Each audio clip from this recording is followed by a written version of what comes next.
Pejuang dari salah satu batalion tempur Rusia mengklaim terus menggempur dan menghancurkan peralatan militer serta personel Ukraina di area Krasnomersk.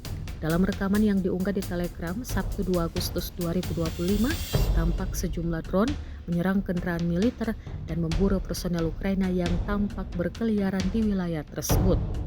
Ledakan dari serangan drone terlihat menghantam tepat sasaran. Serangan ini menjadi bagian dari operasi militer Rusia yang terus berlanjut di sektor timur dengan target utama menghancurkan logistik dan kekuatan tempur Ukraina.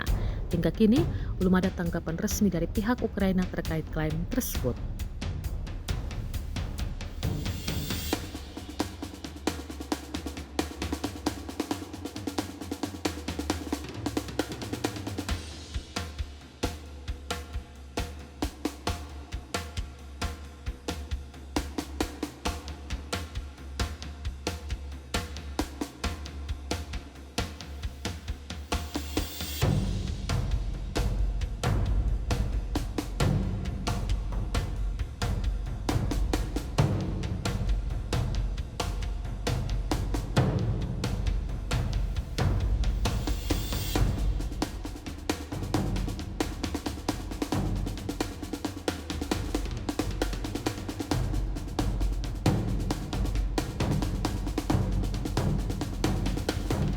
Download Tribun X sekarang, menghadirkan lokal menjadi Indonesia.